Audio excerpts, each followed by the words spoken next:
ഏതൊരു പ്രായത്തിലാണ് trading sir ആദ്യമായിട്ടൊന്ന് ചെയ്തു തുടങ്ങുന്നത്? എനിക്ക് തോന്നുന്നു 18 വയസ്സ് കഴിഞ്ഞപ്പോഴാണ് കൂടുതലും ട്രേഡിങ്ങിലേക്ക് ഇറങ്ങിയത് ഞാൻ. After plus two. അതെ, +2. ഞാൻ 10th കഴിഞ്ഞ മുതൽ തന്നെ നമ്മൾ ന്യൂസ് പേപ്പറൊക്കെ നോക്കിയിട്ട് കഴിഞ്ഞ ദിവസങ്ങളിലെ സ്റ്റോക്കിൻ്റെ വില എത്രയാണ് എന്നൊക്കെ ബുക്കിൽ എഴുതി വെക്കുമായിരുന്നു. അന്ന് കമ്പ്യൂട്ടറും ഓൾറെഡി അത്ര സജീവമല്ലല്ലോ. എനിക്കൊരു താല്പര്യം കൊണ്ട് നമ്മളിങ്ങനെ ബുക്കിൽ എഴുതി വെക്കും.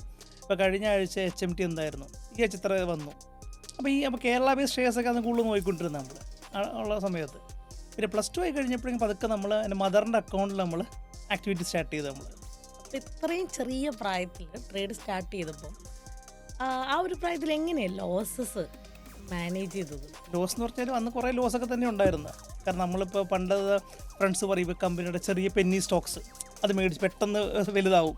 അപ്പോൾ ആൾക്കാർ വിചാരിച്ചെന്ന് വെച്ചാൽ ചെറിയ സ്റ്റോക്കാണെങ്കിൽ ഇപ്പോൾ 5 രൂപയുടെ സ്റ്റോക്കാണെങ്കിൽ അതെങ്ങനെ 50 എത്തിക്കഴിഞ്ഞാൽ 10 ടൈംസ് കിട്ടിയല്ല. അപ്പോൾ അത് അങ്ങനെ ആൾക്കാർ ചിന്തിക്കും. പക്ഷെ നമുക്ക് അത്ര നോളജ് ഒന്നും ഇല്ല നമ്മൾ ചെയ്യുമ്പോഴേക്കും. അപ്പോൾ നമ്മൾ കുറച്ച് കാശ് കൂടി ഇൻവെസ്റ്റ് ചെയ്യും, കുറച്ചാൾ വെയിറ്റ് ചെയ്യും. പിന്നെ ആ കാശൊക്കെ പോകുമ്പോഴായിരിക്കും മനസ്സിലാവണത് എന്തുകൊണ്ട് അതൊക്കെ പോയി എന്ന് മനസ്സിലാവണത്.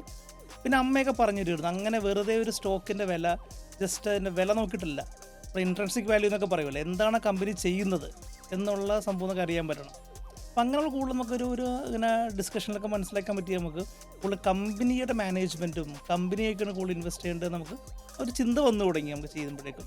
അപ്പോൾ പ്രൈസ് എന്ന് പറയുന്നത് നമ്മൾ കാണുന്നതാണല്ലോ, പക്ഷേ പ്രൈസിൻ്റെ ബിഹൈൻഡിൽ എന്താണ് കമ്പനി റൺ ചെയ്യണത്, എന്തൊക്കെ കമ്പനിക്ക് സർവീസ് ഉണ്ട്, പ്രൊഡക്റ്റ് ഉണ്ട്.